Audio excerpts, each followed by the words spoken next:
बर्तमान जेकोसी फसल चाष करूँ पनीपरिया फसल चाष करूँ कि फल जातीय फसल चाष करूँ सबुठी भय रही मांकड़ तेणु चाषी भाई एवं स्थिर कर किसी फसल चाष करेंगे जमीन कि मांकड़ भय न फसल को नष्ट कर तेणु एभली एक फसल हूँ गुआ जहाँकि अल्प परिश्रम बहुत बढ़िया उत्पादन दे थाए एवं सबुठ इम्पोर्टाट है कि किसम गुआ चाष करेंगे गुआर विभिन्न किसम थिला बेले सबुठ बढ़िया किसम हूँ मोहित नगर किसम जो थे कि आप बहुत बढ़िया अमल पाइपर वर्ष को 2 ରୁ 3 थर अमल पाइपर गुआ साइज बड़ होता है ओजनदार होता है एवं चाषी भाई अधिक अमल पाइपर ता छड़ा ये रोग पोक कम रही बर्तमान कटक जिलार निस्तकोइल ब्लॉक तिरकणा पंचायत रही एवं ये देखिपर बहुत बढ़िया गोटे गुआ फील्ड रही गुआ चाष होती मोहित नगर किसम गुआ चाष होती यार फल बहुत बड़ बड़ फल रही पेंथा पेंथा फल रही गुआ चाष कर अंचल अग्रणी चाषी श्री अर्जुन जेना महोदय अरविंद साहु कृषिविद कृषि कार्यक्रम को आपको स्वागत तेज आसतु जाना मोहित नगर गुआ चाष विषय जो कि चाषी भाई निश्चित लक्षाधिक टंका रोजगार पाइपर वीडियो को शेष पर्यटन देखूँ यदि आम चैनल को सब्सक्राइब करना तेज ही सब्सक्राइब कर बेल आइकन को दबाई दिंतु तापर हम प्रस्तुत कर अन्य वीडियो प्रथम आप पाखे पहुंची पार।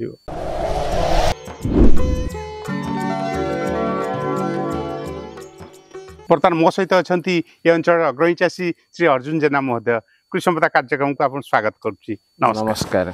हाँ देखुचे बहुत बढ़िया गुआ फील्ड अच्छी आ गुआ प्रोडक्शन आरंभ हो गलानी ये जो किसम गुआ कर कौन किसम रही मोहित नगर गुआ मोहित नगर किसम गुआ कर जो गुआ किसम गुआर साइज बहुत बढ़िया रही गोटे गोटे पेंथारे बहुत गुआ रही तेणु ये जो किसम को आप किपरि चयन कले चारा कौटू आनले आम बहुत बुझाबुझी करी मोहित नगर रे सेंट्रल रिसर्च फार्म अच्छी बोली गुआर जानला परे आम सेठी जाई पहुंचलु और सेठो गुआ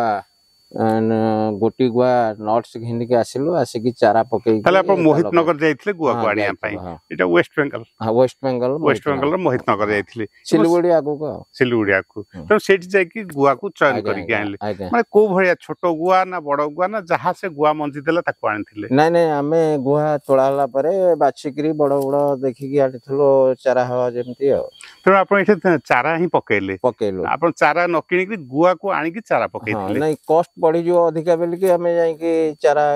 आम तो से 20 टकर गुआ किणु गोटी गुआ तेणु से नौले से 60 टंका चारा ट्रांसपोर्टिंग बहुत पड़ो तेणु आनलु आम गुआ आनिकी पकेलु तो जो गुआ आनला परे आपण तली पकेले केते दिन चारा को एठे लगेले आम गुआ आनिकी चारा पकेला परे 2 मास लागि गला गछ बाहरिया पे गछ बाहरला परे 80% गछ हला 80% गछ हला परे आमे ताको छोटो पॉलिथिन रे उठेई पकेलु वर्षक परे आनी फील्ड रे पकेलु तेणु बर्तमान गुआ जो आपनकर उत्पादन आरंभ हो गलानी एथिरे मुख्य जिनिस होची आमे जेहेतु मोहित नगर हाइल्डिंग वेराइटी तेणु आमे जो हिसाब रे खाद्य जोगै दबा से हिसाब रे उत्पादन से हिसाब रे हवा आया तेणु आपण कोन खाद्य हिसाब रे गछ को दैछंती ना प्रति वर्ष को परि भाव पैसा ना करछंती गुआर प्रथम खाद्य जति कि पानीटा बेसी हाँ प्रति 4 दिन थरे दी पानी माटी सबले बतर रहले गुआ भलो हबो नहले प्रथम इनिशियल स्टेज रे पड़ी जीवो गछ ता छडा मध्य बौळ माने जो आपण चोर आसुची से मध्य छडिया संभावना रही पकेला बेले गात खोली गिरी खत डीएपी ग्रोमर दे गिरी पोटास भी पकेइथलु पकेकी लगेइथलु लगेला परे पानी चलेला प्रथम टिके आमे जानि पार नथलु पानीटा केम दिया हो तापर पानी नै देला परे हमको लागि गला 6 वर्ष गुआ फल आरंभ फल आसी हां से भी कहिथिले रिसर्च वाला कहिथिले 5-6 वर्ष एपटे फळिबो नाही हां हां आ तेणु से ताका कहि अनुसार फळितला ओ लोक जो कहती 2 वर्ष वर्षके फळिबो सेरा सब बुझला तेणु चाषी भाई जानी रखा दरकार अच्छी जदि गुआ फसल रु अधिक उत्पादन पाइबा चाहूँगी ताले सार अनुसार प्रचयन करा निहाती आवश्यक रही जेपरि कि आपण जैविक सार गोबर खत गोटे 5 वर्षर गुआ गछ रही गछ प्रति 10 ରୁ 12 केजी गोबर खत दवा दरकार अच्छी एवं गछ प्रति सार हिसाब रे आपण यूरिया सार को 220 ग्राम फॉस्फोरस सार को किंबा सिंगल सुपर फॉस्फेट को 250 ग्राम एवं पोटास सार को 230 ग्राम हिसाब प्रयोग करने आवश्यक रही जो सार रही दुई भाग कर प्रयोग करेंगे मे जून मसरे 1/3 तीन भाग गोटे भाग सार को प्रयोग करेंगे एवं आपंकर सेप्टेम्बर अक्टोबर मसरे 2/3 सार को निश्चित प्रयोग करिए सेप्टेम्बर अक्टोबर मास जो सार को प्रयोग करिए से गोबर खत 10 रु 12 केजी छड़ा गोबर खत 10 रु 12 केजी सहित ये सार को मिसाई प्रयोग करूँ ता छड़ा आप बोरोन अनुसार को निश्चित प्रयोग करूँ बोरोन अनुसार को गछपति 50 रु 100 ग्राम हिसाब से 2 वर्ष थे प्रयोग करूँ ये देखु गछ मूल ये सब सुखिला पत्र को कहीं शुखिला पत्र जहाँ बाहर बाहरला ताकू से चारिआडे अनामाना पकईकि गछ मूल देले गछटा बतर रधिका दिन एक कथा द्वितीय कथा गछ मूल बेसी घास कुटा उठिबो नाही अर्थात मल्चिंग करिया आवश्यक रही जे चासी भाई मल्चिंग करूनाहांती ये जे नेचुरल मल्चिंग करंतु तापर जदि गछ मूल को घोड़े की रखिबे ताले मॉइस्चर कंजर्व हे परिबो अर्थात बतरटा रही परिबो ता सहित घास मध्य रहिबो नाही तेणु ए भला मल्चिंग मध्य करिया आवश्यक रही ता छडा गुआ फसल विभिन्न समस्या देखा जाए बेले बेले गुआ फाटी जीवार मध्य संभावना देखा जाए काहे कि ना जो बोरन अनुसार अभाव हुए से किसी समस्या देखाई बर्तमान सुधा आमर किसी देखा जाए नहीं तेणु जदि चाषी भाई जदि चाषी भाई गुआ फाटुची क्राकिंग देखा बोरन अनुसार टिके स्प्रे करंतु जेपरिक बोरन 20% या लिटर प्रति 1 रु 2 ग्राम हिसाब से यदि अपराह्न समय थे स्प्रे करिए गुआ क्राकिंग बा गुआ फाटिबो नाही देखुची मो हाथ रे गोटे फल अछि गुआर अछि जो गुआर साइज केते रहउची ए गुआ तो 50-60 केजी गुआ है साइज तो 50-60 आगे आगे आ एटा होची गुआर ऊपर फल भीतर फलटा केते बड़ रहउची इठी दुई प्रकार गुआ अछि सर वो दुई प्रकार गोटे होची गोल गुआ गोटे टिके साइज लंबा गुआर दानाटा टिके बहुत मजबूत आ भलो आ गोल गुआर दाना टिके हल्का रहिबो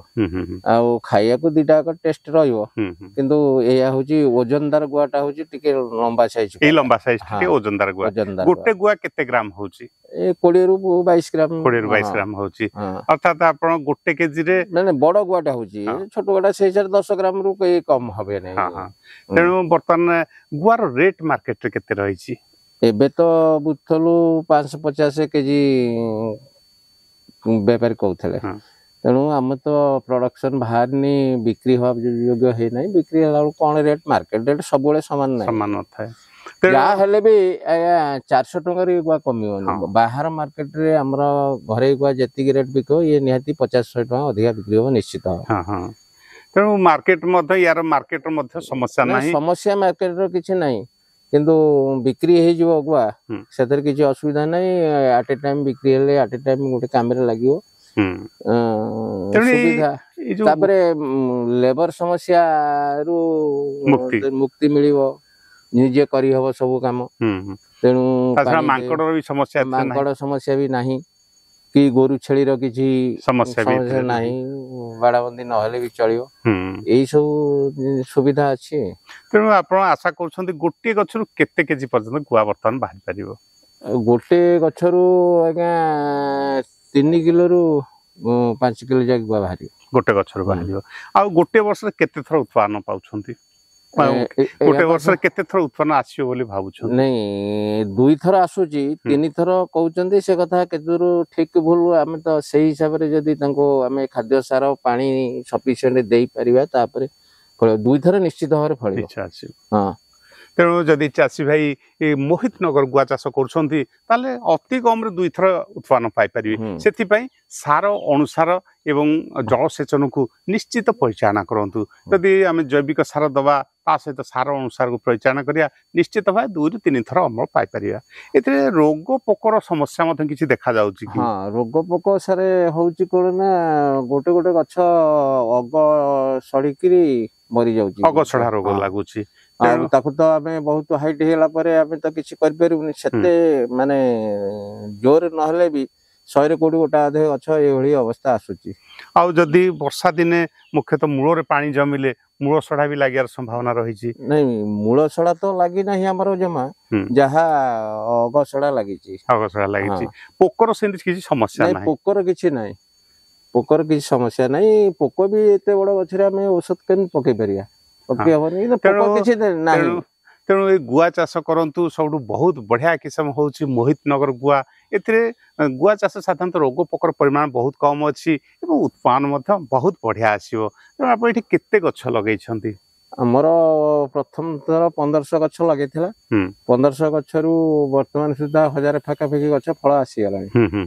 ଆଉ ଏ ବର୍ଷ ବି ଆମେ ଲଗେଇଛୁ ଏଇ ଗୁଆରୁ ଆସନ୍ତା ବର୍ଷ ଫଳରୁ ଆମେ ଚାରା କରିକି ଏ ବର୍ଷ ବି ଲଗେଇଛୁ 700 ଖଣ୍ଡେ ଗଛ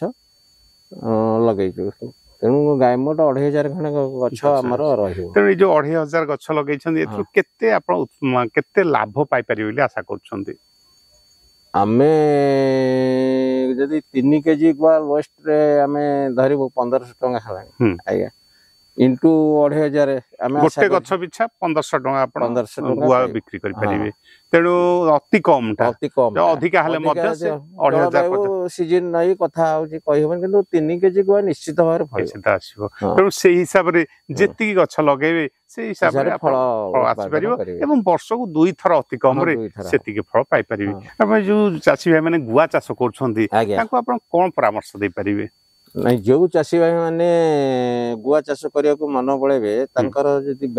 ଏଇ ମୋହିତ ନଗର ଗୁଆ କରିବେ ତାହେଲେ ଆମେ ତାଙ୍କୁ ସାହାଯ୍ୟ କରିପାରିବୁ। ଗୁଆ ଚାରା ନେଲେ ଆମେ ଦେଇପାରିବୁ, ଆଉ ନହେଲେ ଗୋଟି ଗୁଆ ନେଇକି ସେ ନିଜେ ଚାରା ପକେଇଲେ ଦେଇପାରିବୁ। ଆପଣ ଗୁଆ ଦେଇପାରିବେ, ଚାରା ମଧ୍ୟ ଦେଇପାରିବେ। ଆଉ କେମିତି ଲାଗିବ କଣ ହବ ଟେକ୍ନୋଲୋଜି ମଧ୍ୟ ଆପଣ ପରାମର୍ଶ ଦେଇପାରିବେ। ତେଣୁ ଚାଷୀ ଭାଇଙ୍କୁ ଟିକେ ଆପଣ ନମ୍ବର କୁହନ୍ତୁ ଯୋଉଥିରେ କି ଆପଣଙ୍କୁ ସେ ଯୋଗାଯୋଗ କରିପାରିବେ। ମୋର ମୋବାଇଲ ନମ୍ବର ହଉଛି 9938321777। କୃଷି ସମ୍ପଦ ତରଫରୁ ଆପଣଙ୍କୁ ଅନେକ ଧନ୍ୟବାଦ। ନମସ୍କାର।